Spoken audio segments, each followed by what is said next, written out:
संसद के बजट सत्र में आज वो हुआ जिसकी गूंज दशकों तक सुनाई देगी। लोकसभा में नेता प्रतिपक्ष राहुल गांधी आज एक अलग ही तेवर में नजर आए।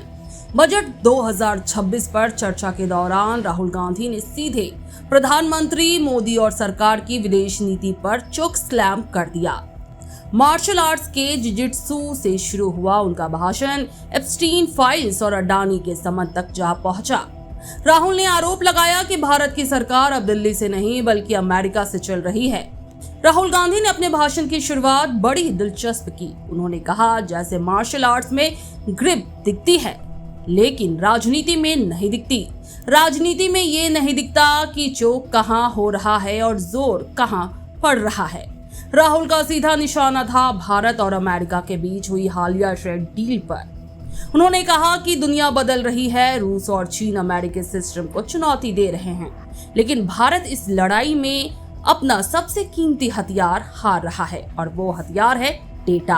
राहुल ने कहा कि 140 करोड़ भारतीयों का डेटा हमारी सबसे बड़ी ताकत है, लेकिन मोदी सरकार ने इस पर अमेरिका को फ्री एक्सेस दे दिया है। उन्होंने आरोप लगाया कि सरकार ने डिजिटल टैक्स में 20 साल की छूट देकर देश के भविष्य का सौदा कर लिया है।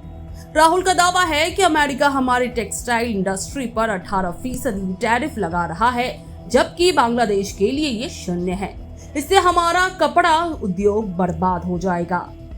नेता प्रतिपक्ष ने कहा कि हम किससे तेल खरीदेंगे, रूस से या ईरान से, इसका फैसला अब हमारे पीएम नहीं बल्कि अमेरिका करता है। पर सदन में तब हंगामा मच गया जब राहुल गांधी ने एप्स्टीन फाइल्स का नाम लिया। उन्होंने कहा कि अमेरिका के जस्टिस डिपार्टमेंट के पास ऐसी फाइलें हैं जिनमें हरदीप पुरी और अनिल अंबानी के नाम हैं। उन्होंने अडानी पर चल रहे केस को पीएम मोदी से जोड़ा।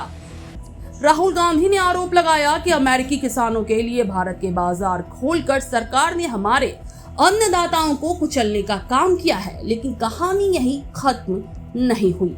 जब राहुल गांधी ने कहा कि आपने भारत माता को बेच दिया है तो सत्ता पक्ष उबल पड़ा। केंद्रीय मंत्री किरेन रिजिजू ने तुरंत उन्हें टोका और सबूत की मांग की। रिजिजू ने कहा, जो आरोप लगाए हैं उसके सबूत दें, वरना इसे रिकॉर्ड से बाहर किया जाए। राहुल का पलटवार, उन्होंने कहा, अभी देता हूं, सारे सबूत अभी देता हूं। हालांकि स्पीकर ने बीच बचाव किया और कहा कि उन्होंने अभी सबूत नहीं मांगे हैं। संसद के बाहर राहुल ने साफ कहा कि वो अपने दावों पर कायम हैं और उनके पास अमेरिकी न्याय विभाग के दस्तावेजों का आधार है। राहुल गांधी का ये भाषण सिर्फ बजट पर प्रतिक्रिया नहीं थी, बल्कि 2026 के राजनीतिक समीकरणों को बदलने की कोशिश थी। क्या वाकई सरकार किसी दबाव में है? क्या वाकई ये ट्रेड डील भारत के हितों के खिलाफ है, या फिर राहुल गांधी बिना ठोस आधार के गंभीर आरोप लगा रहे हैं? फिलहाल इस सियासी जिजित्सु में चोक कौन हो रहा है, इसका फैसला जनता करेगी।